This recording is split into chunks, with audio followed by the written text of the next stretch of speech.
नमस्कार मंडळी, मी सुप्रिया नवीन एका ब्लॉगमध्ये आपलं मनापासून स्वागत करते. तुम्हाला आजचा दिवस सुखाचा, आनंदी आणि आरोग्यदायी जाओ. तुम्ही जी काही स्वप्न पाहिली असतील ती सगळी स्वप्न तुमची पूर्ण होत. गुड मॉर्निंग सर्वांना, कारण सकाळची वेळ आहे. शुभ सकाळ. तर सकाळचे 6:30 वाजलेले आहेत आणि ही माझी आत्या आहे. तर आत्या आणि मामा कामानिमित्त माझ्याकडे आले होते. तर नाशिकला असतात हे आणि आता त्यांना परत रिटर्न जायचं आहे. तर सकाळची 7 वाजताची गाडी आहे इथून नाशिकला जाण्यासाठी. तर तिला मी बोलले होते की राहा गं जरा अजून 2-3 दिवस. तर ती राहिली नाही, कारण दिवाळीसुद्धा जवळ आलेली आहे आणि आता सगळ्यांनाच कामं असतील. दिवाळी जवळ आली आहे त्यामुळं तिला पण भरपूर कामं होती आणि तितकीच घाईसुद्धा होती. घरी जाऊन तिला दिवाळीची तयारी करायची आहे, त्यामुळं ती काही राहिली नाही. डबा असल्याकारणानं मला लवकर उठावं लागलं. तर मग 5:30 वाजता उठले आणि मग मुगाची उसळ, चपाती आणि नाश्त्याला उपीट असं सगळं केलेलं आहे. तर 6:30 वाजेपर्यंत सगळं झालं आणि मग एस-टी चुकायला नको म्हणून मग पटपट आवरून आता ते त्यांच्या मार्गी लागले आहेत. तर आता पोचल्यावर मला संध्याकाळी फोन येईलच. तर इथून 7 वाजता बसल्यानंतर 7 वाजताच ते घरी पोचतात. म्हणजे 10 ते 12 तास लागतात प्रवासामध्ये इथून नाशिकला जायला, वाई साताऱ्यातून. तर आता पहा, यांचीसुद्धा अंघोळ झालेली आहे आणि सगळ्यात महत्त्वाचं काम म्हणजे सकाळी सकाळी हे जे बेड वगैरे व्यवस्थित एकदा लावला ना, मग दिवसभर टेन्शन नसतं. आणि हे सगळं रुटीन मी आज तुमच्याबरोबर शेअर करणार आहे. हे छोट्या छोट्या गोष्टी आहे, आपण नेहमी इग्नोर करत असतो, पण हे खरंच महत्त्वाच्या असतात ह्या गोष्टी. ह्या ज्या सवयी आहेत आपल्याला, की उठल्यानंतर बेड लावणं, अंथरूण काढणं, जागच्या जागी प्रत्येक जी वस्तू आहे, प्रत्येक गोष्ट अंथरूण पांघरूण हे जागच्या जागी असलं तर आपल्याला एक्स्ट्राची साफसफाई करावी लागत नाही. तर सर्वात आधी बेड मी व्यवस्थित क्लीन करून बेड लावून घेतलेला आहे. उशीचे जे कवर आहेत ते चेंज केलेले आहे. तर बेडशीट आणि उशीचे कवर मी जुनेच घातलेले आहेत, कारण आता फॅन वगैरे क्लीन करायचा आहे. दिवाळी आहे आणि स्वच्छता माझीसुद्धा करायची राहिलेली आहे. मलासुद्धा साफसफाई करायची आहे. आता जो मॉर्निंगचा जो वेळ असतो, आता थोडंसं कोवळं ऊन पडलेलं आहे आणि 8-8:30 वाजले असतील. बऱ्यापैकी घरातलं सगळं आवरलं होतं. जे की खेळणी वगैरे सगळी पसारा जो इथं तिथं पडून असतो तो.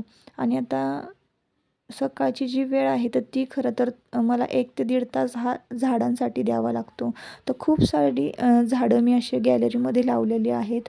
रोपटी लावलेली आहेत फुलांची, किंवा इनडोअर आउटडोअर प्लांट्स मी सगळे गॅलरीमध्येच ठेवलेले आहेत. तर काही जे इनडोअर प्लांट्स आहेत ना, तर ते जास्त उन्हामुळे सुकून गेले होते. मग त्यांना सावलीत त्यांचं शिफ्टिंग करायचं होतं. इनडोअर प्लांट्स आहे तर ते मग मी सावलीमध्ये शिफ्ट केले. तर खूप मस्त अशी जागा केलेली आहे. अंघोळ वगैरे झालेली आहे आणि आता गॅलरीसुद्धा स्वच्छ झाली. तर तुम्हाला पहा, मी हे दाखवते. तर हे जे फरशीचे तुकडे असतात ना, हे मी इथे ग्रिलवर ठेवलेले आहे आणि त्यावर कुंडे ठेवलेले आहे आणि कुंड्या अशा प्रत्येक कुंडी मी बांधून घेतलेली आहे, म्हणजे मग खाली पडणार नाही. आणि भरपूर अशी इथंसुद्धा जागा झालेली आहे. तर ही जागा मी मोकळी केलेली आहे, ती कुंड्यांसाठीच केलेली आहे. आणि ही जी झाडं आहेत तर ती आपली रोजची नियमित तुळस वगैरे, आणि जे इनडोअर प्लांट्स आहेत म्हणजे ज्यांना जास्त ऊन लागत नाही ते इकडे शिफ्ट केलेत. आणि ज्या वेली आहेत की ज्या ओघळून अशा खाली येतात, तर त्या मी इथं शिफ्ट केलेल्या आहेत. इथंसुद्धा मी खाली कडप्पा ठेवलेला आहे, पण ते कळून पण येत नाही आहे, इतकं सुंदर दिसतंय ते. आणि तुम्ही बघू शकता, हे पहा, असं तुम्हाला दोन्ही बाजूला दिसेल बघा. तर असं केलेलं आहे मी. आता येताना यांनी सिमला मिरची, लवंगी मिरची, कलिंगड, वांगी आणि भरपूर अशी भाज्यांची झाडं म्हणजे रोपं घेऊन आलेली आहेत. ती रोपंसुद्धा आपल्याला आज लावायची आहेत. मुलं आता स्कूलमध्ये जातील आणि मग त्यानंतरसुद्धा माझं जे रुटीन आहे ते मी कंटिन्यू ठेवणार आहे तुमच्याबरोबर. तर मला एवढंच सांगायचं आहे या व्हिडिओमध्ये. हा व्हिडिओ मी यासाठीच शेअर केलेला आहे की मला अजून एक मेकअपचा व्हिडिओ ना शूट करायचा आहे. तर एक मेकअपचा व्हिडिओ शूट करायचा असेल किंवा एखादा कुठलाही विषयावर व्हिडिओ शूट करायचा असेल तर त्याआधी किती आवरावं लागतं, किंवा हे सगळं करूनच मग एखादा व्हिडिओ जो आहे ना तो शूट करायला घ्यावा लागतो. तर त्याच्या आधीचं हे जे रुटीन आहे ना, तेच मी तुमच्याबरोबर आज शेअर केलं. तर मैत्रिणींनो, तुमच्या मनात आता बरेचसे प्रश्न पडले असतील की आम्हाला हे का सांगते, किंवा आमच्याबरोबर हे का रुटीन शेअर करते, किंवा व्हिडिओ करण्याआधी एवढे सगळं काम करावं लागतं, आम्हाला हे का सांगतेस? तर खरं तर प्रत्येकाचा हा गैरसमज जो आहे ना, की आपण मध्ये ब्लॉगर बनू शकतो किंवा हे सक्सेस मिळवू शकतो, तर ते ज्याच्या त्याच्या मेंटॅलिटीवर डिपेंड असतं. पण मला म्हणायचं असं आहे, की आपण जेव्हा एखादं काम करतो ना, ते सुरुवातीला इतकं अवघड असतं आणि इतकं म्हणजे मी तुम्हाला नेगेटिव्हिटीकडे नेत नाही आहे, पण सांगते जेव्हा मी करते ना, तर माझा अनुभव मी तुमच्याबरोबर शेअर करते. तर एवढी सगळी जी कामं आहे ना, ती केल्याशिवाय मला एखादा व्हिडिओ करायसाठी मला परमिशनच नाही. म्हणजे घरातली ही सगळी जी कामं आहेत ना, नीटनेटकी केली, की मगच इतर कामं मी करू शकते. तर पहा इथे जेव्हा मी झाडांची देखरेख करत होते म्हणजे 1 ते 1.5 तास, तर त्याआधी मी इथे वॉशिंग मशीन लावून घेतली होती. तर वॉशिंग मशीनमध्ये कपडेसुद्धा वॉश करून झालेले आहेत. तर जर समजा तुमची आता इच्छा असेल, तुम्हाला ब्लॉगर बनायचं असेल, तर तुम्ही नक्कीच बनू शकता. त्यासाठी काहीही म्हणजे वाईट नाही आहे ब्लॉगर बनण्यामध्ये. पण मला असं सांगायचं आहे, की कष्ट करण्याची भरपूर तयारी आपल्यामध्ये असली पाहिजे.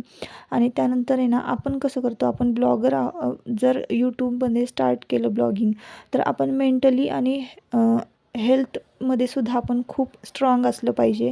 हेल्थमध्ये असलंच पाहिजे, पण मेंटली ना खूप डिस्टर्ब होतं माणूस.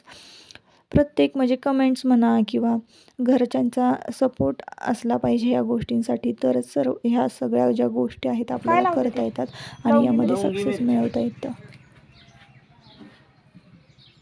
इकडे लावायला पाहिजे होती लवंगी मिरची. काय फरक पडतो? मिरच्या एवढी एवढंच झाड येत होय का? जवळ जवळ नका लावले. नाही काय फरक पडतो. पहिलं झाड 2,000 रुपये आणलं फ्रीमध्ये आणलं म्हणून. अहो पण ऊन आहे ना. नाही ओलावा हे कितीला? सिमला मिरचीची तिकडे लावा. शिमला मिरची तिकडं लाव. हां. आता माझं बऱ्यापैकी कामं सगळी उरकलेली आहेत आणि आता 2 वाजलेले आहेत दुपारचे. तर आता देवाला झोपवते आणि मग बाकीचं जे सगळं काय दादा म्हणायचं, दादाला झोपायचं. हां, दादाला पण झोपवते आणि देवाला झोपवते आणि मग जे काय आहे पुढचं रुटीन मी तुमच्या बरोबर शेअर करते. देवा झोपल्यानंतर ही जी कामं आहेत, जसं की आता हे दळण दळलेलं आहे गव्हाचं पीठ, तर ते व्यवस्थित डब्यामध्ये भरून ठेवायचं. शेजारी तुम्हाला गोणी दिसत असेल, तर त्या गोणीमध्ये सुद्धा मी ज्वारीचं पीठ दळून आणलेलं आहे आणि मग डाळीचं पीठ दळून ठेवायचं. तर हे एक्स्ट्राची पीठं घरामध्ये असायलाच हवी. मग अचानक कोणीही पाहुणे येतं, त्यामुळे हा जो स्टॉक आहे, तो मग घरामध्ये ठेवावाच लागतो आणि मग परत त्यानंतर शेंगदाण्याचा कूट करून ठेवायचा होता आणि डाळीचं सुद्धा पीठ दळून ठेवायचं होतं. तर अशीच बारीक सारीक जी कामं आहेत ती मी पूर्ण करून घेतली. यानंतर मला दिवाळीची साफसफाई करायची आहे, घराचं डेकोरेशन, फराळ आलं, परत ग्रोसरीज भरायची आहे, त्यानंतर मुलांना कपडे घ्यायचे आहेत, शॉपिंग आली, घर डेकोरेशन आलं. तर हे बरीचशी कामं मला करायची आहेत. तर यानंतरचे व्हिडिओ आता आपले लवकरच अपलोड होतील. तर तुम्ही असेच कनेक्टेड राहा चॅनलबरोबर. आणि तुम्हाला हा व्हिडिओ कसा वाटला? जर आवडला असेल तर नक्की आपल्या चॅनलला सबस्क्राईब करा. सबस्क्राईब केलं असेल तर बेल आयकॉन जरूर प्रेस करा. भेटूया आपण नवीन एका व्हिडिओमध्ये. बाय.